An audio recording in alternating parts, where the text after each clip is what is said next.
Dan yang paling berbahagia hari ini adalah orang tua.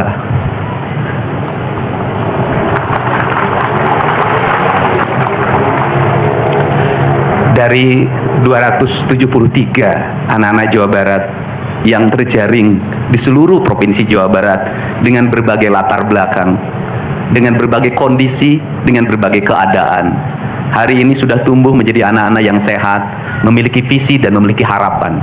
Bahkan menurut saya jauh lebih baik dibanding yang tidak mengikuti pendidikan di Dodik, Lembang, Rindam 3, Siliwangi. Saya ucapkan terima kasih buat komandan, wakil komandan, dan para pelatihnya. Yang pertama, hari ini kita bersama-sama memperingati upacara kebangkitan nasional.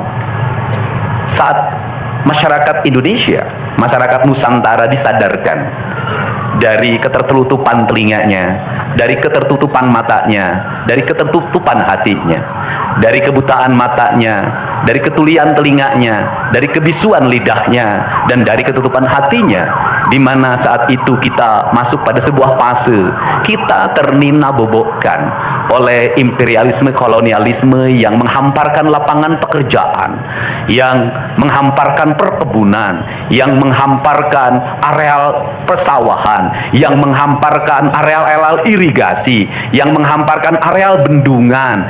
Tetapi mereka mengisi gedung sate ini, mereka mengisi gedung-gedung indah dan mewah di seluruh Nusantara. Tetapi gedung-gedung itu hanya memiliki hak mereka untuk melakukan pengelolaan keuangan, untuk melakukan pengelolaan kekuasaan, di mana seluruh hasil kekayaannya dinikmati oleh mereka dan dikirimkan ke negerinya, dan kemudian rakyat Indonesia hanya menjadi kuli dengan gaji yang terbatas, dan beberapa orang Indonesia yang tunduk menjadi kaki tangannya menikmati sebagian kekuasaannya, bahkan menikmati uang-uang yang seharusnya dibayarkan kepada para pekerja Indonesia yang lapar, yang hitam kelam terbakar, yang disebutnya sebagai rodi. Mereka mengambil hak-hak mereka dan dinikmati oleh mereka yang hari itu berkongsi dengan kolonialisme. Maka kesadaran itu tumbuh. Lahirlah gerakan Budi Utomo, lahirlah gerakan Sumpah Pemuda, dan seluruh gerakan itu dimulai dengan sebuah kesadaran dan hilangnya rasa takut pada dirinya bahwa kita adalah pemilik hak dari negeri ini. Hari ini kita disadarkan pada sebuah peristiwa di mana kita sering buta mata kita sering tuli telinga kita, dan kita sering gagu lidah kita. Ketika anak-anak kita berteriak di jalanan, mengusung sangkur, membawa celurit, saling berkejaran, darah menetes di setiap sudut kota, motor-motor dibakar, orang menjerit penuh rasa ketakutan, kita hanya bisa diam. Ketika di sudut-sudut kota, anak-anak kita menenggak ciu. Ketika sudut-sudut kota, anak-anak kita makan eksimer.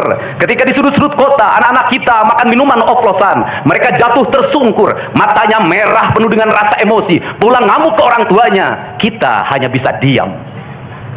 Ketika anak-anak kita menghabiskan waktu main game online sampai jam 4 pagi, tidak masuk sekolah, di rumah ngamuk, mengancam orang tuanya dengan pisau, menusuk kakeknya dengan sangkur, kita hanya bisa diam. Proses kita hanya dua, pidana dan penjarakan dalam penjara anak.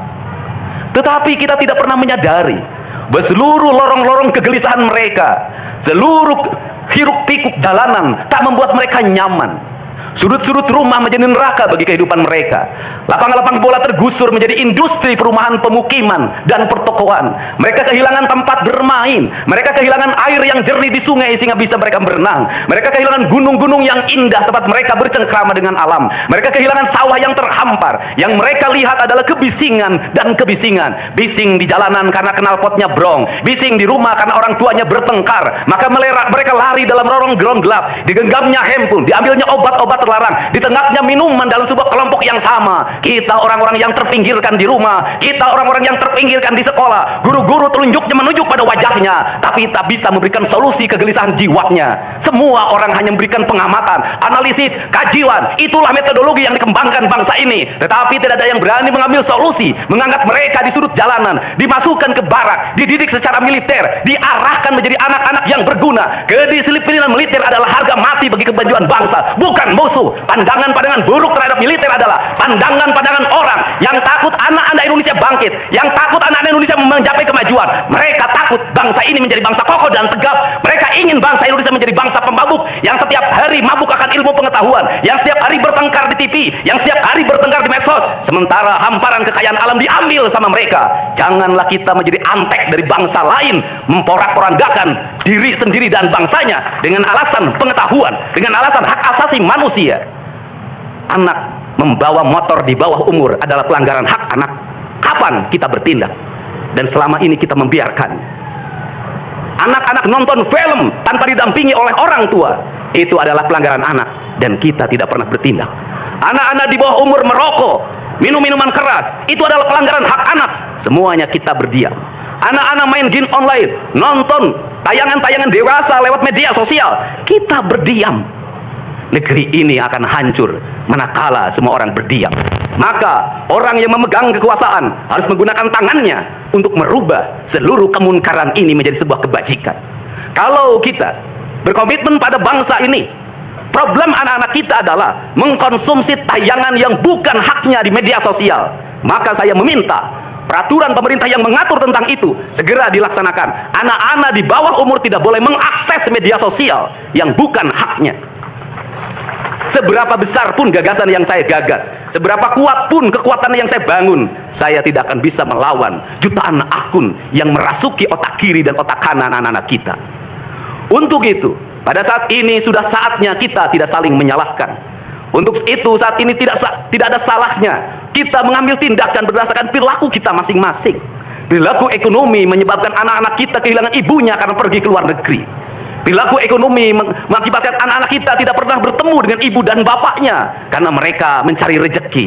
Mereka ada di pojok-pojok rumah bersama kakeknya. Kakeknya melarangnya dia main game online, melarangnya pakai motor di jam 11 siang. Maka pisau dapur terhunus dan ditusuk seseorang kakek oleh cucu yang disayanginya.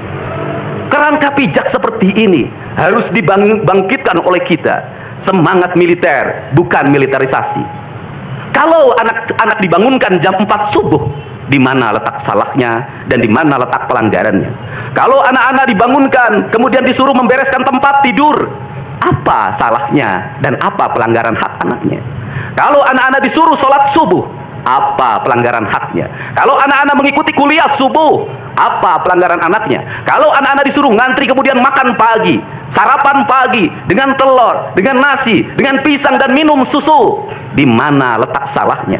Kalau anak-anak kemudian disuruh belajar dan saat belajar duduknya bersikap memandang ke arah gurunya, memandang mata gurunya agar terjadi transformasi energi antara guru dengan muridnya yang hari ini dihilangkan dengan digitalisasi, menghilangkan ruh spiritual konsepsi pendidikan kita, diganti dengan konsep pendidikan digital yang tidak lagi melahirkan hubungan emosional guru dan murid. Akhirnya murid-murid tidak menghormati guru-gurunya karena guru lupa mengekspresikan nilai-nilai spiritual dalam dirinya pada murid dalam ruangan yang hening, diganti dengan papan belajar digital. Di mana letak salahnya? Kalau anak-anak itu diajarkan makan siangnya tertib, berantri, berdoa sebelum makan, di mana letak salahnya? Kalau anak-anaknya sore hari diajarkan bola voli, sepak bola, latihan baris berbaris, di mana letak salahnya? Kalau sore hari anak-anak disuruh masuk ke masjid, mengikuti pengajian, di mana letak salahnya? Kalau setelah itu mereka makan malam, dan makan malam ditandai dengan berdoa, di mana letak salahnya? Kalau mereka jam 9 disuruh masuk bara, disuruh masuk ruang tidur, dan disuruh tidur, di mana letak salahnya? Justru hak-hak anak terdapat di barak pendidikan TNI, dan hak itu tidak mereka dapatkan di rumah-rumah. Di rumah-rumah anak-anak tidak bisa tidur malam. Mereka rata-rata tidurnya jam 4. Jam 1 malam, jam 2 malam. Di rumah mereka tidak mendapat makanan yang bergizi karena serba fast food. Di rumah mereka tidak mendapatkan kasih sayang. Di jalanan mereka balapan. Mereka tidak mendapatkan ruang hidup tanpa gadget dalam setiap hari. Saya katakan, justru lingkungan kita hari ini, rumah, halaman rumah, kadang sekolah, kadang jalanan, bukan lagi tempat yang ramah untuk anak-anak Indonesia. Untuk itu apa kebijakan yang harus kita lakukan? Kebijakan yang harus kita lakukan adalah mindset pembangunan dirubah. Ekonomi bukan segalanya. Itu penting. Tetapi ekonomi tidak boleh membunuh ruang-ruang publik di mana orang mendapat ruang bercengkrama. Desain rumah harus dikembalikan pada desain yang membuat jendela, membuat ruang untuk ibu dan bapaknya berkumpul. Halaman rumah harus tersedia di setiap kampung, jangan dihabiskan untuk bangunan. Karena anak-anak ingin bermain di halaman. Lapangan bola di setiap desa harus ada. Karena apa? Karena mereka terus berinteraksi olahraga. Sungai-sungai harus dijernihkan. Karena anak-anak orang miskin tidak bisa berenang di kolam renang yang berbayar. Mereka harus berenang di sungai-sungai yang jernih. Gunung-gunung harus dihijaukan. Karena anak kita perlu hiking dan traveling dalam setiap waktu. Anak-anak kita perlu berinteraksi dengan semesta. Lampu-lampu kadang sebulan sekali harus dimatikan. Agar anak kita bisa menatap langit, melihat bulan dan bintang, bahwa dia adalah bagian dari cakrawala yang indah. Negeri ini sudah sesak dengan uang di kepalanya. Yang akhirnya apa? Pendidikan hanya menjadi ucapan dan tingkatan S1, S2, dan S3. Tapi pendidikan lupa ada nilai esensial yang harus dihidupkan dalam relung hati manusia. Pendidikan Indonesia adalah mewujudkan manusia Indonesia seutuhnya. Mewujudkan manusia Indonesia seutuhnya. Dalam falsafah Sunda disebutnya Pancawaluya. Cager, bager, bener, pinter, singer. Itulah falsafah pendidikan asasi. Maka falsafah pendidikan asasi dalam kaidah Sunda disebutnya kalimatnya begini. Kawung mabur sarulukna sama kelengiten pandana. Ciamis tinggal pahitna, Ciherang tinggal kiruhna. Resi lengiten ajina pandita ilang komara. Kaduruku hawa nafsuna. Bangkong di kongkorong kujang. Kacai mawacameti. Saya hanya falsafah ini. Apa itu bangkong di kongkorong kujang? Kujang adalah senjata. Bagi orang Sunda adalah sebuah kehormatan diri. Kujang. Tetapi kujang tidak bisa dikongkorongkan pada bangkong. Kalau bangkong dikongkorongkan oleh kujang, bangkong itu anak-anak di bawah umur. Kalau dia dikongkorongkan oleh kujang, kujang itu tak bermakna dan bangkong itu mati, tak mampu membawa kujang. Kacai mawacameti, apa itu artinya? Orang pergi ke air untuk mensucikan diri, maka dia harus membebaskan diri dari berbagai apapun kepentingan. Dia ingin pasrah, dia ingin sumera, hirup ukur sasamperan, awak ukur sasampayan. Sariring-ring dumadi sarengkak saparipola, la haula wala quwata illa billah. Maka dia tidak boleh membawa hawa nafsu. Ketika kita ingin memasuki abad ritual dan spiritualitas, maka tidak boleh ada kebencian, tidak boleh membawa senjata apapun, tidak boleh, maka kita berserah. Apa yang terjadi hari ini? Orang-orang yang setiap hari bicara tentang kesucian, lidahnya menyakiti orang lain, menusuk orang lain, membawa api peperangan pada saat orang menuju kesucian. Bahkan bisa jadi menghinakan orang lain itu dianggap bagian dari kesucian. Tidak ada anak nakal, tapi orang Sunda itu menyebutnya budak bangor. Budak bangor itu beda dengan nakal. Kenapa? Itu masa mereka menginjaki masa remaja menuju masa dewasa. Maka di hari kebangkitan nasional ini, pemerintah Provinsi Jawa Barat, sekolah yang hari ini berjalan, ada pendidikan karakter, ada bela negara, saya akan meresmikan menjadi Sekolah Kebangsaan Jawa Barat Istimewa. Sekolah Kebangsaan Jawa Barat Istimewa nanti akan dipusatkan di Dodik, Lembang. Dan kalau ada lembaga pendidikan lainnya, kami juga akan menjadi kerjasama. Mereka yang bersekolah di situ bukan anak-anak yang tawuran, bukan anak-anak yang minum, bukan anak-anak korban dari ML, tetapi juga nanti anak-anak yang memiliki kemampuan akademik yang tinggi, anak-anak yang memiliki kemampuan pikiran yang tinggi. Dan seizin pimpinan DPRD Provinsi Jawa Barat, tahun ini kami akan memberikan beasiswa pada mahasiswa-mahasiswa yang kuliah di jurusan engineering, tetapi mereka harus mengikuti sekolah kebangsaan selama 1 bulan. Agar uang yang diberikan oleh Provinsi Jawa Barat melahirkan nasionalisme baru yang bisa membawa bangsa ini ke arah kemajuan. Dan saya mengucapkan terima kasih pada kalian semua yang membuat diri saya hari ini setiap hari berpikir. Ingat, doa yang terpancar ada 2. Saya tidak menyebut doa. Rintihan hati, bisikan hati ada 2. Ada yang berharap ini berhasil, dan ada yang berharap ini gagal. Siapa yang berharap ini berhasil? Mereka adalah kaum-kaum nasionalis yang mencintai bangsa ini. Siapa yang berharap ini gagal? Para nyinyir dan para pembenci yang menjadikan politik sebagai tujuan hidupnya tanpa pernah bisa membedakan mana kepentingan politik dan mana kepentingan kebangsaan. Walaupun kebijakannya baik karena beda dengan politiknya, dia mengatakan buruk. Dan walaupun kebijakannya buruk karena sama dengan politiknya, dia katakan baik. Ini orang yang tidak punya spirit nasionalisme. Dia hidup mempertuhan politik dalam setiap waktu. Saya katakan, dia hidup mempertuhan politik dalam setiap waktu. Meskipun lidahnya berkata bertuhan pada Allah, tetapi hatinya dalam setiap hari hasud dan menjadikan politik sebagai tujuan hidup. Dan barangkali bisa dilihat dari seluruh rakyat Jawa Barat, karena ini tertransformasi lewat media televisi dan media digital. Yang menjadi petugas upacara hari ini bukan pasukan paskibraka yang biasa kita pakai, tapi mereka adalah peserta didik sekolah kebangsaan Dodik, Lembang, Rindam 3, Siliwangi. Waktunya tidak lama, hanya 18 hari, tapi bisa dibentuk. Pertanyaannya adalah, di sekolah mereka bisa dibentuk seperti ini? Kalau di sekolah tidak dibentuk hari ini, maka pertanyaannya adalah, berarti sistem pendidikan nasional harus dievaluasi. Dan kalau misalnya yang di Jakarta mau menyalahkan, kan disahkannya di Jakarta. Kan anggaran yang triliunan disahkan di Jakarta. Kenapa anggaran yang triliunan ini tidak terevaluasi dalam setiap tahun? Saya katakan, sistem pendidikan yang di dalamnya angka-angka yang hanya orientasinya materi dan kepuasan dalam outcome dalam sistem pengelolaan keuangan tidak akan melahirkan apapun kecuali tumpukan kertas, software, dan hardware. Tetapi pendidikan yang lahir dari jiwa dan lahir dari cinta tanpa biaya yang besar, dia akan melahirkan anak-anak penuh dengan semangat kebangsaan dan punya spirit Pancawaluya. Itulah pentingnya hati, itulah pentingnya rasa.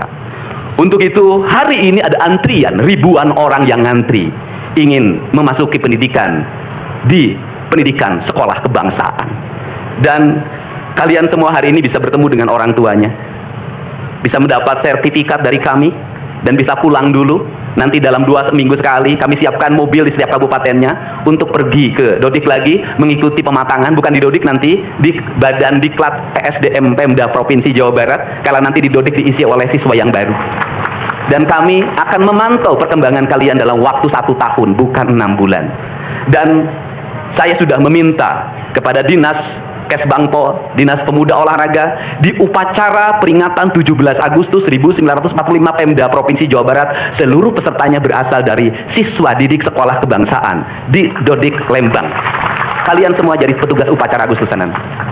Jadi tidak usah repot lagi, ternyata bisa. Dan hari ini bisa kalian bahagia.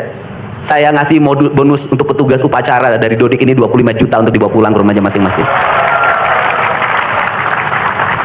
Dapat uang saku, makannya enak, tidurnya nyenyak, berubah mental, bajunya bagus, pulang dapat bonus, gratis lagi. Dan tentunya buat petugas yang lain juga kita siapkan 25 juta. Nanti ditanya lagi, itu duit dari mana? Ladang konten. Saya selalu ditanya, Pak Didi duitnya dari mana konten? Habis itu dimasalahin lagi, gubernur konten. Lebih baik dari jadi gubernur konten, punya duit diberikan pada rakyat daripada gubernur molor. Bener nggak? Ya kan, daripada gubernur tidur, gubernur protokoler, gubernur ingin dihargai, gubernur menghabiskan anggaran jalan-jalan ke luar negeri. Tuh hayang, Kang Deddy masuk gorong-gorong. Ya, sebentar lagi akan saya naik ke pesawat. Jadi Indonesia ini perlu mental yang kuat kalau ingin melakukan perbaikan. Kenapa? Harus kuat menghadapi kaum nyinyir. Dan biarkan yang nyinyir selalu sakit hati selamanya. Karena Jawa Barat akan terus mengalami peningkatan pembangunannya. Ini baru 3 bulan. 100 hari itu tanggal 30 Mei. 100 hari kepemimpinan saya. Belum 100 hari sudah banyak orang yang kepanasan. Apalagi 5 tahun. Dan saya ucapkan terima kasih. Ini upacara yang spesial. Kita dihadiri oleh pasukan khusus. Tepuk tangan semuanya. Ada Kopassus, ada Kostrat, ada Marinir, ada istilahnya apa sekarang, Kopasgat. Kemudian ada infanteri, ada cavalry, kemudian ada pasukan angkatan laut, kemudian juga ada Brimob. Tepuk tangan semuanya, keren. Dan kalian semua, para peserta, ini yang keren-keren ini anak-anak kita ini. Anak-anak kita yang keren-keren ini, kamu tengok ke kanan, tengok kiri sambil minta sama Allah, besok kamu yang berseragam seperti mereka. Tepuk tangan kalian semuanya, semangat! Semangat! Semangat! Oke. Yang terakhir, ini buat Biro Umum. Ini harus dirubah, Pak. Pertama, ini tiang bendera menghalangi gedung sate. Benderanya nanti harus digeser ke sebelah sana. Dan nanti kalau upacara tidak menghadap ke sana, tapi dari sini menghadap ke sana, agar panorama itunya tetap terlihat. Dan kalau di sana maka kebisingan kendaraan tidak akan terlalu mendominasi. Ini Feng Shui cara menata bangunan. Jadi saya dari tadi mandang gedung sate nggak bisa karena terpotong oleh tiang bendera. Dan nanti bagian protokoler itu masang podium nggak lurus ke tiangnya, agak mencong-mencong dikit. Maklum Pemda masih belum pakai rasa, masih pakai DPA. Yang penting di DPA-nya juga tidak melanggar. Nah, saya ini orang estetik, dan di Pemda ini tidak pernah ada rapat untuk merumuskan ini. Cukup WA, Pak Sekda, Kesbangpol, Dinas Pendidikan, besok kita lakukan ini, anak-anak bajunya ini, dan saya terima kasih buat PLT Dinas Pendidikan yang stresnya banyak, suaranya sampai hilang, saking takut. Luar biasa. Berdiri dong Kepala Dinas Pendidikan PLT. Di depan kamu pindah. Suaranya hilang. Pernah saya marahin malam-malam, kamu belum tahu cara kerja saya. Karena sekarang sudah tahu ternyata sang kuryang itu hidup di sini. Ya, Pak. Silakan duduk depan, Pak. Di depan, Pak, duduk. Saya ucapkan terima kasih juga kepada Pak Sekda yang selalu ingin menjalankan tugas saya dengan baik. Kalau belum luntur-luntur dikit wajar, karena dia memang penakut sama istrinya jadi kurang lentur. Kalau saya kan sudah sangat lentur hidupnya. Saya ucapkan terima kasih juga pada Kesbangpol, ini yang supporting sangat baik. Ini mantan, pindah Pak ke depan, Pak. Ini jajaran protokoler, dan saya ucapkan terima kasih pada Pangdam 3 Siliwangi yang support full. Terima kasih. Kemudian Pangkostrat yang di Purwakarta juga melaksanakan, dan berbagai divisi. Kemudian Komandan Dodik Rindam. Terima kasih. Saya ucapkan terima kasih, badannya terima kasih. Saya ngasih bonus buat pelatihnya 50 juta. Saya ini urusan rasa, Bu. Orang tuanya itu jangan hanya bertepuk tangan. Mohon maaf, ada terpanggil dalam jiwanya. Anak-anak saya kok bisa hebat begini ya? Dari rumah itu bawa bakakan. Mohon maaf, ini cermin manusia-manusia Sunda yang punya welas asih, yang punya timbal balik. Anak saya dididik, bukan saya minta bakakak, bukan saya minta opak tumpeng, bukan. Penuh dengan welas asih, dengan cinta. Mudah-mudahan bakakak yang dibuat menjadi jalan bagi si Ujang menjadi orang hebat. Kenapa orang tua dulu melahirkan anak-anak hebat? Karena cinta rasa, bukan gratifikasi. Dia kenaikan kelas tidak bawa uang, dia bawa tumpeng buat gurunya, dia bawa bakakak buat gurunya, karena gurunya telah mendidik anak-anaknya dengan baik. Itu cinta, itu rasa, bukan gratifikasi. Kami berbuat baik pada orang tuanya, tapi orang tuanya juga harus punya rasa dan punya cinta demi anak-anaknya. Saya pengalaman ibu saya dulu selalu berpuasa. Ketika saya punya hajat, punya lagi ujian, lagi kenaikan kelas, menghadapi kesulitan, ibu saya dan bapak saya pasti berpuasa buat saya.